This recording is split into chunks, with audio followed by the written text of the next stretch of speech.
저와 함께 이제 3일 동안 에베소서를 이제 강해하게 됩니다. 제가 에베소서를 택한 이유는 제가 에베소서를 통해서 좀 하나님께서 새롭게 창조하신 그리스도 안에서 새롭게 창조하신 공동체인 교회, 그 교회의 영광, 그것이 어떤 것인지를 여러분과 함께 나누고 싶었습니다.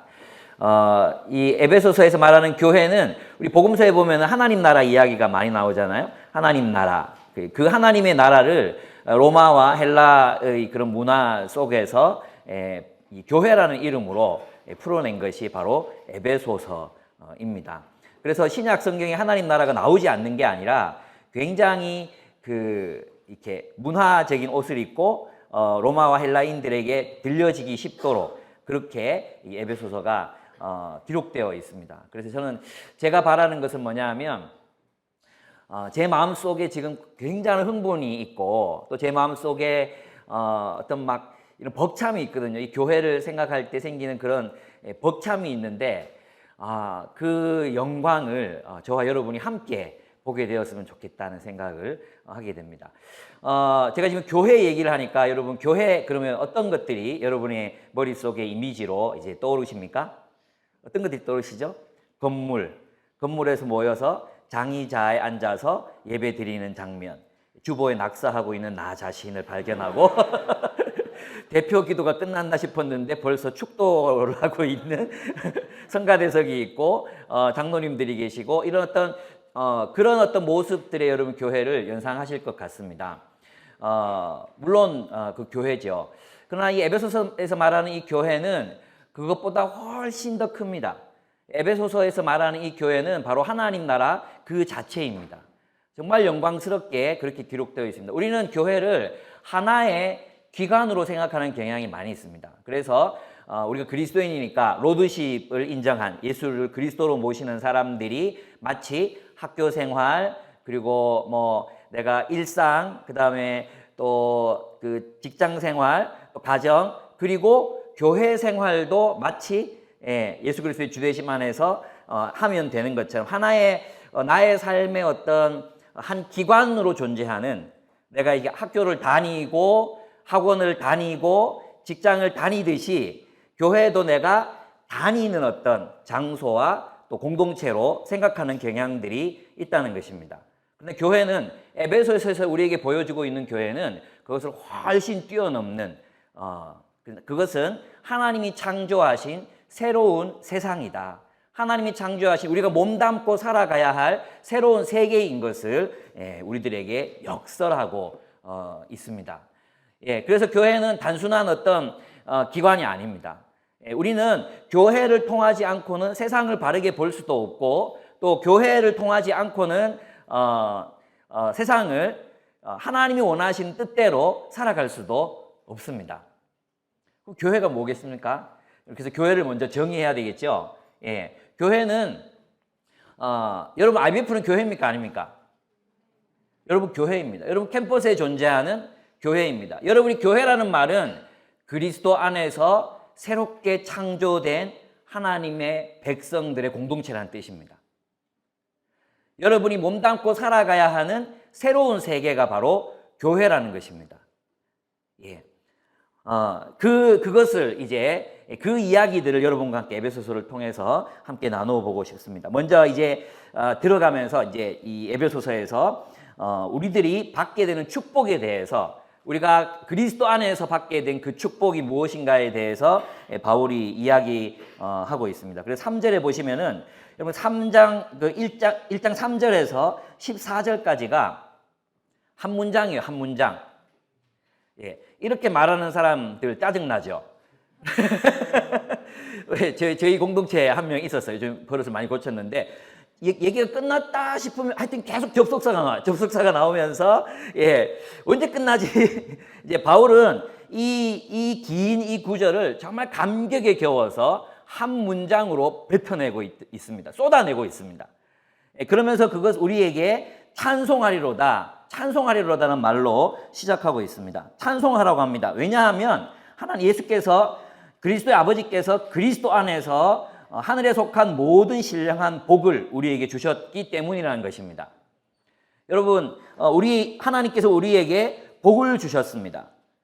이것은 하나님께서 우리에게 주신 복이라는 것입니다. 여러분, 하나님이 누구를 창조하셨죠? 우리를 창조하셨습니다. 하나님이 우리를 창조하셨습니다. 그러므로 하나님께서는 우리에게 무엇이 있어야 행복할 줄을 아십니다. 그렇죠? 하나님이 우리를 창조하셨기 때문에 우리에게 무엇이 있어야 가장 행복한 인생을 살아갈 수 있을지를 아시는 분이 바로 하나님이십니다. 결론적으로 말하면 하나님께서 그 모든 축복으로 주신 그 축복이 무엇이냐 하면 그리스도 안에 하나가 되는 공동체라는 것입니다. 그리스도 안에 그리스도의 사랑으로 서로를 뜨겁게 사랑하는 공동체, 바로 그것이 교회가 바로 그것이 하나님께서 우리에게 주신 놀라운 축복이라는 것입니다. 아직까지 여러분 교회를 떠올리면 따분하고 지겹고 힘들고 나를 괴롭히는 사람들이 많고 나를 쫓아다녔던 그놈이 생각나고 나를 괴롭혔던 그 누군가가 그렇기 때문에 아직 제가 하는 이야기가 여러분의 마음속에 어쩌면 와닿지 않을 수도 있습니다. 그러나 여러분 이 에베소서를 계속해서 묵상하는 가운데 그것이 무엇인지를 깨달았으면 좋겠습니다. 하나님께서 우리에게 무엇이 있어야 행복할 줄 아십니다. 그것은 뭐라고요? 하나님 안에서 그리스도의 사랑 안에서 하나된 공동체, 그리스도의 사랑 안에서 하나된 그 공동체 속에 그 교회 속에 하나님의 그 놀라운 축복, 말로 다 할 수 없는 그 어마어마한 축복이 바로 교회 속에 존재한다는 것입니다. 진정한 교회됨, 진정한 그리스도의 공동체를 이룬 그 공동체 속에 놀라운 그 축복이 존재한다는 것입니다. 여러분 그 축복을 누리며 살고 계십니까? 그게 뭔지 조금 맛보고 계시죠? 서로 사랑한다는 것이 무엇인지, 그리고 이 사람들이 얼마나 내게 축복이 되는지 여러분 느끼십니까? 그 세 발의 피입니다. 아직도 멀었습니다. 얼마나 많은 축복이 우리에게 남아 있겠습니까? 정말로 우리가 주님을 향해서 닮아가고 모두가 그리스도의 사랑으로 사랑하고 하나가 되는 그날, 얼마나 놀라운 영광스러운 축복이 우리에게 남아 있는지 모릅니다. 우리는 어쩌면 지금 겨우 첫 발을 내디뎠는데도 이렇게 행복한데 그 끝은 얼마나 행복하겠습니까? 여러분 천국이 뭔지 아십니까? 천국은 그냥 영원히 뭐 이렇게 잘 사는 또 영혼들만이 모여가지고 이렇게 막 날아다니면서 이렇게 그런 데가 아닙니다. 어떤 사람이 그렇게 얘기하더라고요. 정말 심각하게 저에게 이제 물어봤어요. 목사님, 천국에 가면 정말 24시간 찬양을 하나요? 전 너무 힘들 것 같아요. 여러분, 우리는 천국을 그런 모습으로 자꾸 생각합니다. 천국은 그리스도 안에서 하나 된 영원히 이어지는 공동체가 천국입니다. 그리스도의 통치 아래에서 살아가는 영원한 공동체적 삶이 바로 천국입니다. 여러분 그 공동체적인 삶을 지금 여기에서 우리가 함께 누리고 또 우리가 정말 주님 오셨을 때 그 세계 속에서도 누리게 될 것은 바로 단 하나, 하나님 안에서 하나 된 우리들. 그래서 지금부터 여러분 열심히 사랑하는 법을 배워야 하는 것입니다. 여러분 그렇습니다. 에베소서는 이렇게 말하고 있습니다. 우리가 하나님께로 돌아왔을 때 하나님은 이미 이 복들을 우리에게 주셨다는 것입니다. 에베소서는 우리가 이미 받은 그 복들이 무엇인지 우리 앞에 펼쳐 놓습니다.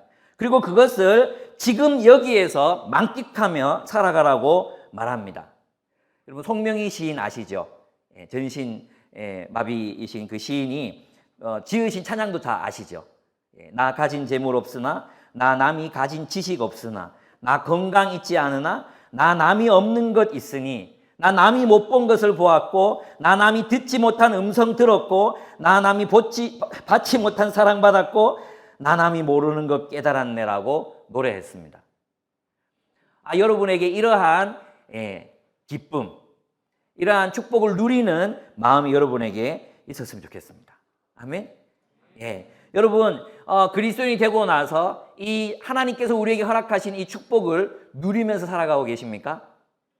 저는 있잖아요. 우리가 왜 그 축복을 누리면서 살아가지 못하고 있는가? 그리스도인인데도 불구하고 방금 우리 기도드렸던 자매도 세상 속에서 복음으로 살아가기가 너무나 힘겹습니다. 이렇게 기도했습니다. 여러분의 말에 동의합니다. 근데 저는 때때로 이런 생각이 들 때가 있습니다. 우리가 너무 그리스도인으로 살아가면서도 세상의 담론, 세상의 이야기들에 파묻혀서 살기 때문에 인생이 괴로운 것이 아닌가. 여러분, 세상은 우리 청년들의 삶이 굉장히 비참하다고 말합니다. 우리 청년들의 삶에 앞으로 비전이 없을 것이라고 이야기합니다. 그리고 청년들은 아주 노예 같은 인생을 살아가고 있다고 말합니다. 그리고 우리는 그 이야기에 함몰되어 살아갑니다. 근데 우리는 복음을 듣고 예수 그리스도의 새로운 세계로 들어갔습니다. 이제 우리는 더 이상 세상의 질서를 살지 않습니다. 그런데도 우리는 세상 속에서 하나님의 나라를 누리면서 살아가고 있지 못합니다. 힘들어합니다. 우리 세상 사람들은 더 힘들어합니다. 세상 사람들은 취직 시험만 준비하면 되는데 우리 IBF까지 해야 됩니다. 왜 나만 이런 일을? 쟤는 노는데요. 쟤는 큰 교회 다니면서 노는데요. 큰 교회 다니면서 찬양팀도 하고 사람들이 막 오빠 오빠 불러주기도 하고 나는 뭡니까?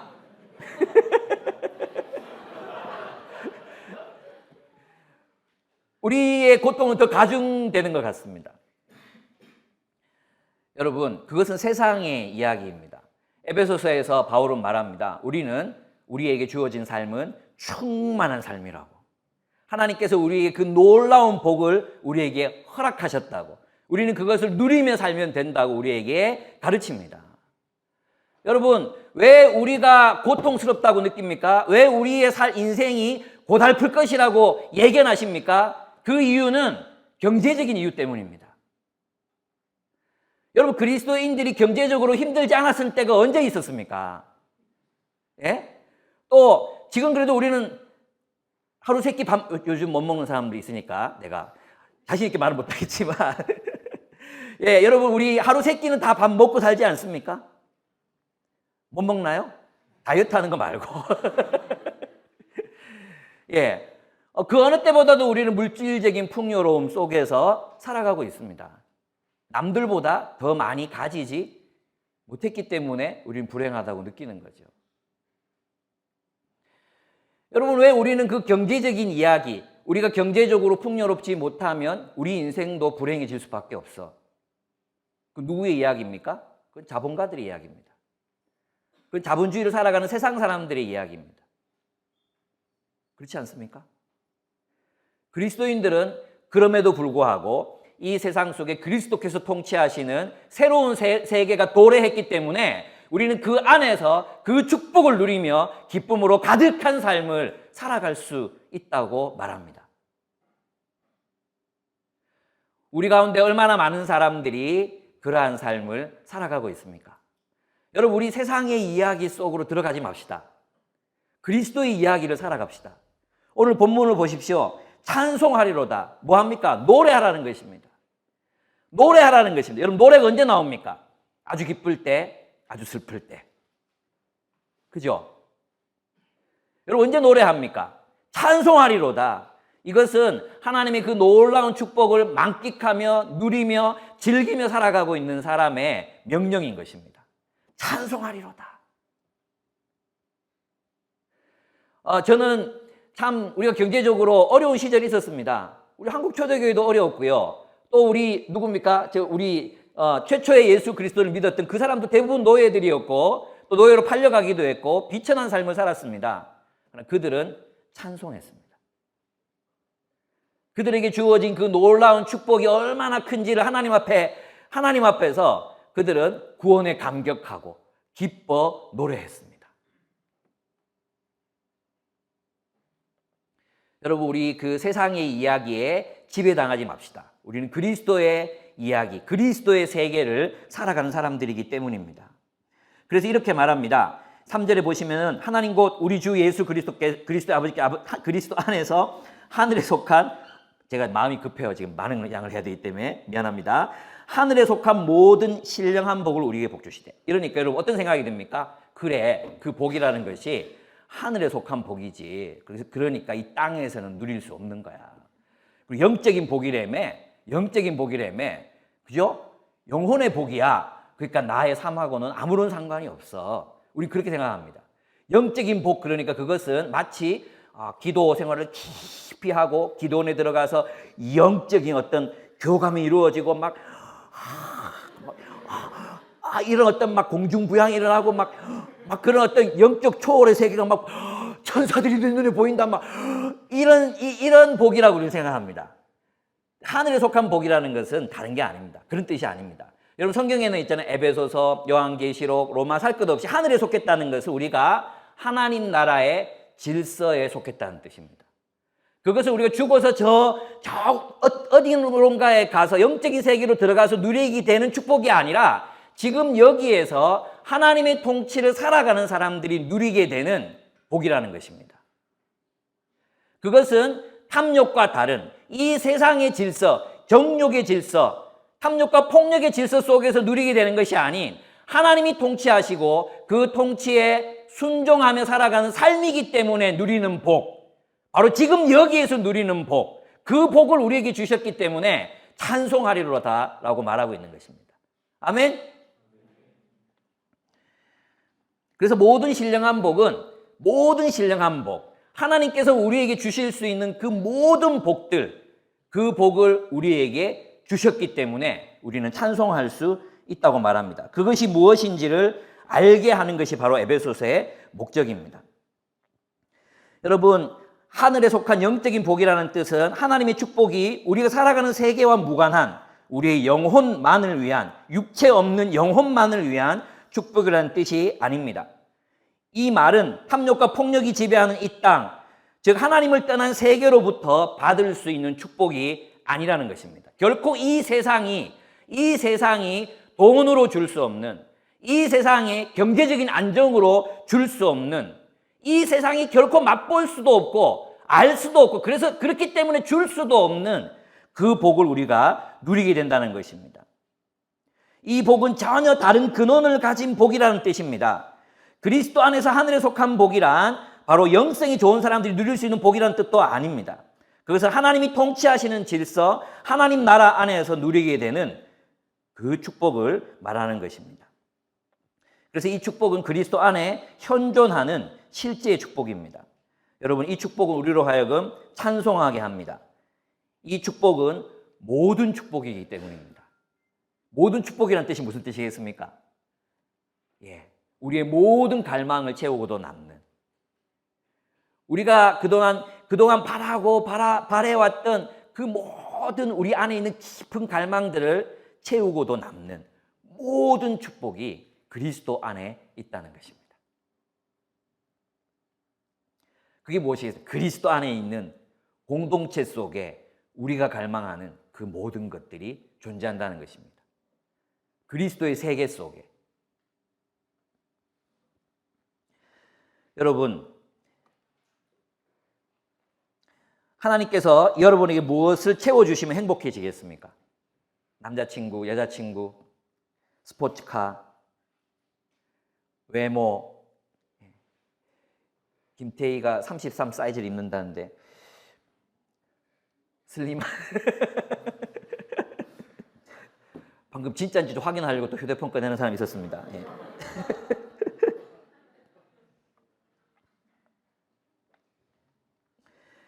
우리는 갖지 못한 것 때문에 슬퍼합니다. 또 괴로워합니다.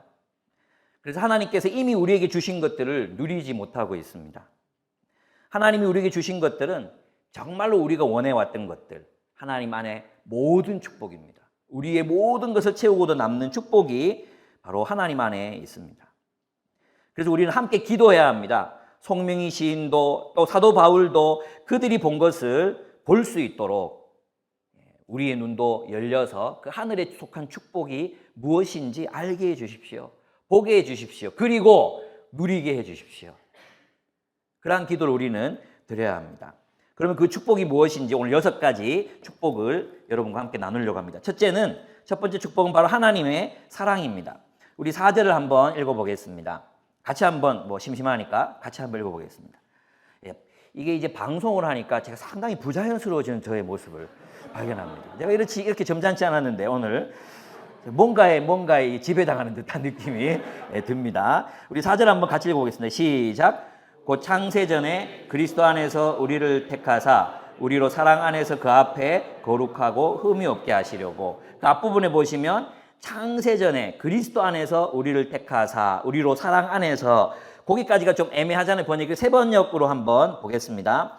하나님은 세상 창조 전에 그리스도 안에서 우리를 택하시고 사랑해 주셔서 하나님 앞에서 거룩하고 흠이 없는 사람이 되게 하셨습니다. 유진 피터슨의 메시지를 보면 Focus on His love as the focus of His love 이라고 이야기했습니다. 우리의 사랑, 그분의 사랑의 초점으로 우리를 선택하셨다는 것입니다. 그분이 우리를 사랑하시도록 정하셨다는, 사랑하기로 결정하셨다는 것입니다. 우리가 세상에 태어나지도 않았을 때, 태초에 우리가 세상에 온 적도 없었을 때부터, 우리가 세상에 나타나지 않았을 그때부터 우리는 하나님의 마음속에 존재하고 있었습니다. 어떤 대상으로? 하나님의 사랑의 대상으로. 내가 이 녀석 사랑해야지. 내가 이 녀석 사랑해야지. 여러분, 하나님의 마음속에 태초부터 사랑의 대상으로 선택받은 존재였습니다. 여러분은 하나님께서 사랑하기 위해서 세상으로 보내셨습니다. 여러분이 존재하는 이유는 한 가지인데 그 한 가지 이유가 뭐라고요? 하나님의 사랑을 받기 위함이라는 것입니다. 얼마나 놀랍습니까? 이것은 무슨 뜻인지 아십니까? 이것은 하나님이 자신의 기쁘신 뜻대로 그렇게 결정하셨습니다. 이 말이 의미하는 바가 무엇인지 아십니까? 예, 우리 여러분 세 가지 사랑 이야기, 마스미 토요토메가 쓴 IBP의 정말 소책자지만 아직 안 읽어본 분 많이 계시죠? 예. 읽어보셨습니까? 세 가지 사랑 이야기? 소책자? 읽어보신 분들 한번 손 들어 보십시오. 예. 이래서 니들이 안 되는 거야. 꼭 읽어보세요. 예. 오늘 사귀기 끝나자마자 읽어보세요. 예. 거기에 보면 이제 뭐 조건적인 사랑, 뭐 if의 사랑, 이런 사랑 이야기들이 이제 나옵니다. 한 남자가 만약에 여러분에게 난 자매 성품이 내가 세상에서 만난 자매, 이렇게 천사 같은 성품을 가진 자매를 처음 봐요. 그래서 자매의 그 착한 성품 때문에 자매를 사랑해요. 영원히 사랑할 거예요. 만약에 이런 고백을 형제들로부터 듣는다면 자매들은 행복하겠습니까? 불안하겠습니까? 불안하죠. 나 안 착하거든. 나 못됐거든. 얘가 날 뭘 모르고 그러는구나. 마음이 불안해. 그리고 우리가 그 형제를 만날 때마다 들키면 어떡하지? 예. 여러분, 뭐 자매들끼리 있을 때 양푼이 비빔밥 막 이것저것 막 쳐넣어서 막 비벼가지고 먹다가 형제들이 있으면 I'm full. 그러잖아요?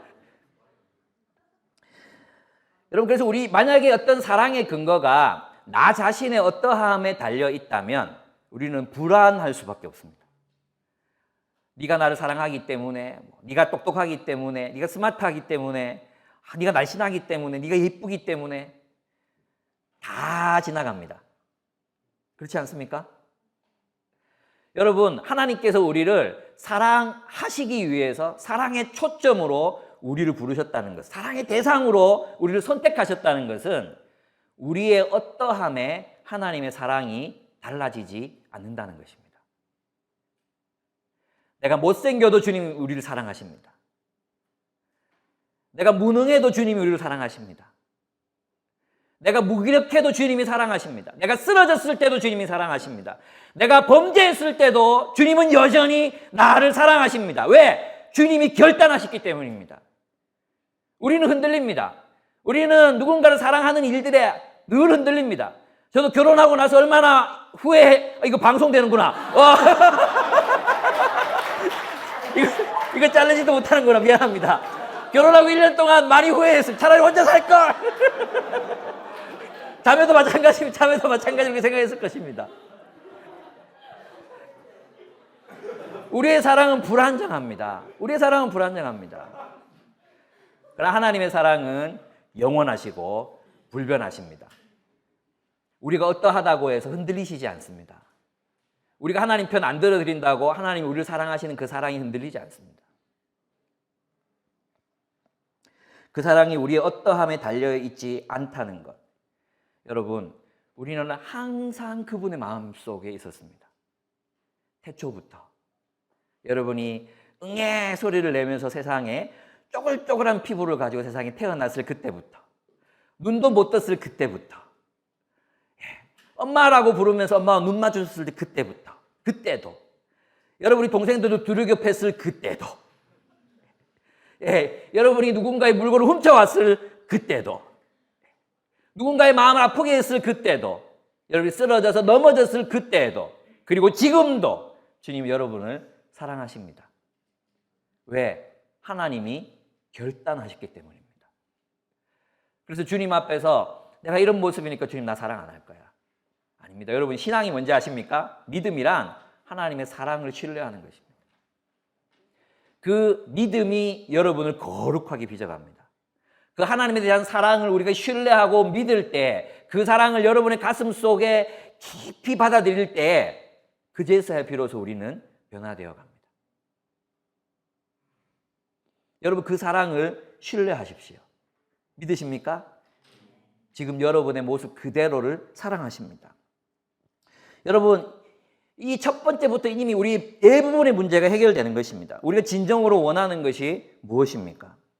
여러분이 왜 예쁜 짓 합니까? 열심히 공부했습니까? 운동해서 식스팩 만들려고 했습니까? 왜 그렇습니까? 건강을 위해서라고요? 건강을 위해서 여러분 식스팩 만들려고 헬스클럽 다녔다고요? 예? 부llshit. 거짓말하지 마십시오.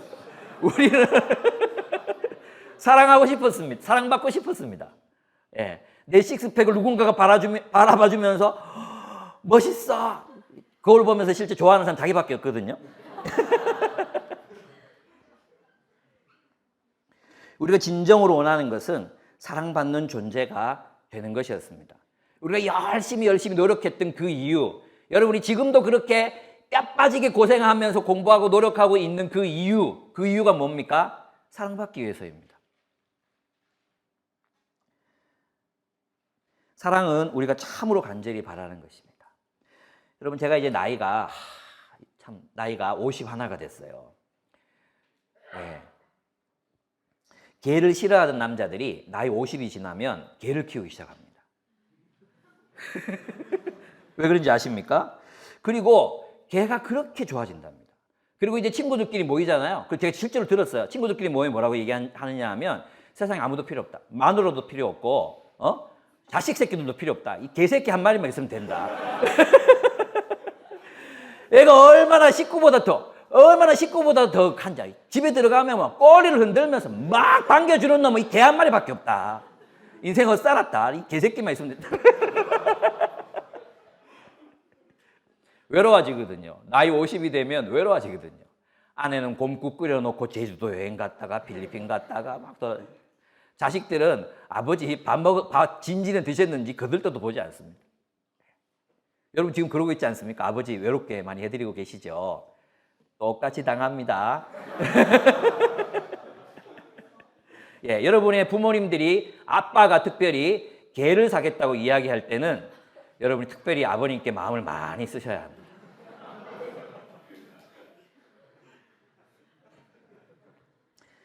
개만큼 자기 사랑해주는 존재가 없다. 여러분 서글픕니까? 우리는 하나님의 사랑을 받는 존재들입니다. 저는 여러분이 이 사랑을 알았으면 좋겠습니다. 여러분 다른 그 어떤 것보다 하나님의 사랑을 알아가기를 결단하고 또 그 하나님의 사랑을 누리기를 결단했으면 좋겠습니다. 여러분이 원하는 여러분이 원하는 그 모든 것이 그분의 사랑 안에 존재합니다. 어제 이제 저희 교회가 이제 전체 예배라고 이제 1년에 원래 매달 드리다가 이제 1년에 2번 정도 우리 온 가족이 함께 모여서 예배를 드리는데 최근에 이제 50세가 훨씬 넘으신 분이 교회로 오셨어요. 이분이 2005년도인가 그때 예수님을 믿었는데 그때 고백을 이제 그때 간증을 이제 하시는데 예수님 믿고 나서 달라졌대요. 세상은 똑같은 세상인데 자기 예수님 믿고 나니까 세상이 뒤집어졌대요. 세상이 다르게 보이기 시작했대요. 하나님의 사랑 안에서 살아가는 그 삶이 이전과 같을 수가 없었대요. 그전에는 너무 자신의 인생이 불행하고 또 힘들어서 자살을 결심하고 하던 일마다 안 되고 그랬던 사람이었는데 하나님을 발견하고 나서 세상이 뒤집어지기 시작했대요. 그래서 심지어는 있잖아요. 자신이 이제 취직하 들어간 그 회사에서 원래 술을 정말 잘 드시는 분이었는데 이 술잔을 탁 뒤집어 엎고, 제가 하나님의 자녀로서 이 회사의 대표로서 내가 여러분에게 이야기합니다. 앞으로 이 회사가 하나님이 나를 축복하셔서 전국 최고의 회사가 될 것입니다. 하나님이 축복이 나를 통해 임할 것입니다. 이렇게 고백했대요. 근데 실제로 그렇게 돼버렸어요. 그 간증을 듣는데 마음이 막 뭉클뭉클한 거예요. 여러분, 하나님의 사랑을 여러분의 마음속에 깊이 담으시고 그분의 사랑을 묵상하시고 또 그분과 연결되기를 원하시고 그분의 사랑 가운데에서 살아가시기 바랍니다. 그래서 좀 여러분에게서 충만한 모습을 봤으면 좋겠습니다. 우리 청년들이 모이잖아요. 예전에는 청년들이 모이면 생기가 있어요. 생기가 있고 즐겁고 뭔가 좀 이렇게 그런 게 있었어요. 요즘 우리 교회도 청년들이 많거든요. 특별히 직장인들 이제 예배를 드리잖아요. 그럼 이렇게 가면 시체들이, 좀비들이 앉아있어요. 좀비들. 요즘 많이 밝아졌어요. 근데도 이게 인생이 힘들다 보니까 워낙 야근도 많이 하고 어렵다 보니까 다 지쳐서 오는 거죠. 이해합니다. 그러나 우리가 하나님의 사랑이 연결되어 있으면 그러한 어려움들을 이길 수 있습니다. 많은 사람들이 그걸 이기면서 살아갔습니다. 아시죠? 모라비안 교도들, 노예들에게 복음을 전하기 위해서 스스로를 노예로 팔았던 사람들. 그런 기쁨이 없이 과연 그런 일이 가능했겠습니까? 가능합니다. 주님의 사랑 누리면서 살기를 바랍니다. 그리고 나이 50이 넘어도 강아지는 사시지 않아도 충만한 그런 인생을 사시기 바랍니다. 두 번째 우리에게 주어진 축복은 이것입니다. 바로 거룩한 존재가 되는 것입니다. 우리를 택하신 이유가 뭐냐 하면 그 앞에서 거룩하고 흠이 없게 되게 하려고 하시기 위함이라는 것입니다. 이 일을 위해서 하나님은 두 가지 일을 하시는데, 먼저는 그리스도의 피로 우리를 무죄 선언하십니다. 그리고 하나님의 자녀로 삼으십니다. 그리고 우리를 그 가족 안에서 흠없는 자녀로 삼으십니다. 여기 사랑 안에서 그 앞에 거룩하고 흠이 없게 하시 그 기쁘신 뜻대로 우리를 예정하사 예수 그리스도로 말미암아 자기의 아들들이 되게 하셨으니 라고 말하고 있습니다. 여러분, 하나님은 우리를 하나님의 자녀로 삼으셨어요. 우리 하나님의 자녀 그러니까 어떤 느낌이 듭니까? 우리 하나님의 자녀 됐다. 이게 하나님이 예수 그리스도께서 우리의 죄를 위해 죽으시고 우리 하나님의 자녀 삼으셨다 이러니까 하나님하고 나만 보이죠. 나는 하나님의 자녀 됐구나. 내가 하나님의 자녀 됐어. 그렇게 느껴지죠. 여러분, 자녀는 우리가 자녀를 낳잖아요. 자녀를 낳을 때는 그 자녀는 어디로 들어오게 됩니까? 가족으로 들어옵니다. 가족. 우리가 하나님의 자녀가 됐다는 것은 하나님의 가족이 되었다는 뜻입니다. 그죠? 그냥 우리는 이 본문을 읽을 때 있잖아요. 하나님의 자녀가 되었다 이러니까 자꾸 개인적인 의미로 이 사실을 받아들여요. 근데 여러분, 이 당시 사람들에게 개인주의라는 그런 개념이 별로 없었을 때, 또 특별히 구원이라는 것은 하나님의 백성됨이라는 것으로 이해했던 시절이었잖아요. 그죠? 하나님 자녀 됐다는 것은 우리가 하나님의 가족이 되었다는 뜻입니다. 그리고 우리는 그 하나님의 가족으로서 태어나서 하나님의 자녀답게, 하나님의 아들들답게 성장하고 자라나는 것입니다. 거룩해지는 것입니다. 그래서 거룩은, 우리가 성화되어가는 그 과정은 결코 홀로 이룰 수 있는 윤리적 과업이 아닙니다. 우리가 거룩해져 가는 것은 하나님의 가족 안에서입니다. 그분의 사랑을 받는 가족 안에서 우리는 거룩해져 갑니다. 혼자 하나님을 묵상하고 홀로 성화되어 가는 법은 없습니다. 우리는 서로 연결되고, 뒤에 나오겠지만 서로 연결되고 양분을 공급받고 서로 이어지는 이러한 공동체가 성숙해가는 과정을 통해서 우리도 함께 성숙해 갑니다. 우리 하나님의 자녀로서 자라나게 되는 것입니다. 그럼 여러분, 왜 두 번째 축복이 우리가 이렇게 거룩한 존재가 되는 것이 하나님의 축복이라고 말하는가 하는 것입니다. 여러분, 누가 행복한 인생을 살겠습니까? 어떤 사람이 행복한 인생을 살겠습니까? 우리 그 유명한 노래 있죠? 엄마 행복하자. 행복하자. 아프지 말고. 아프지.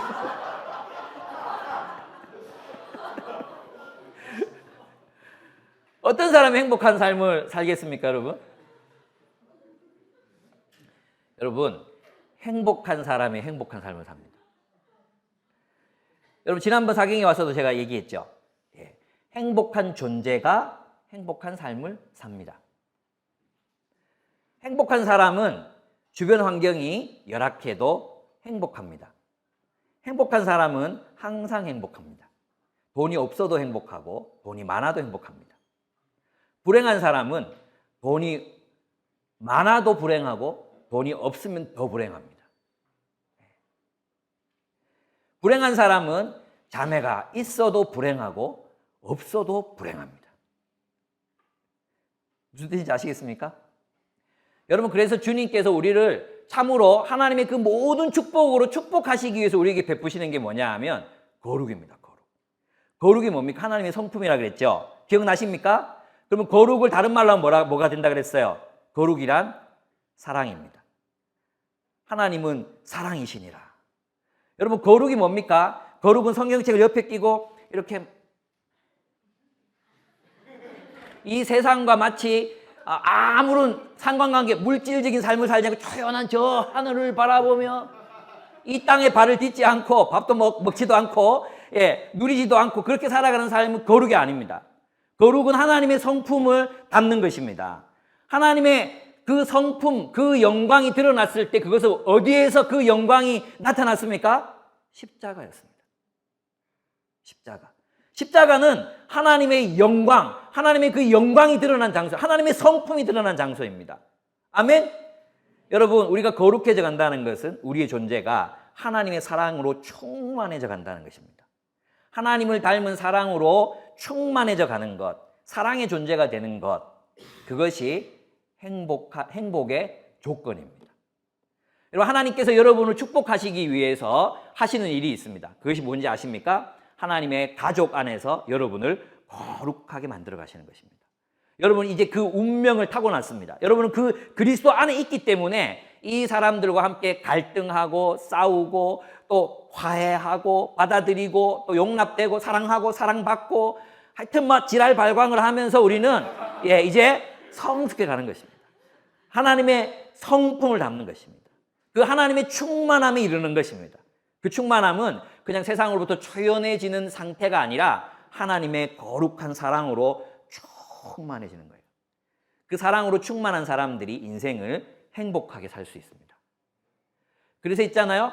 뭐 에리 프롬도 있지만 소유나 존재냐 뭐 이런 얘기 했잖아요. 이미 성경이 다 얘기하고 있는 것입니다. 뭔지 아십니까? 우리는 소유로 행복해질 수 있는 존재가 아니라 우리의 존재됨으로 행복해질 수 있습니다. 우리 혼자서 어떻게 뭐 존재가 됩니까? 관계. 그리스도의 공동체 속에서 우리가 성숙해 갈 때 우리는 행복하고 충만한 존재가 될 수 있습니다. 여러분, 저는 여러분이 이것을 경험했으면 좋겠습니다. 그래서 있잖아요. 저는 바람직한 IBF 리더의 모습은 1학년 때는 그냥 죽을 상이야. 막 인생이 너무 괴로워. 막 힘들어 죽겠어. 뭐 되는 게 제대로 하나도 없어. 모든 게 불만스러워. 4학년이 돼갈수록 행복한 존재로 변화되는 거예요. 행복한.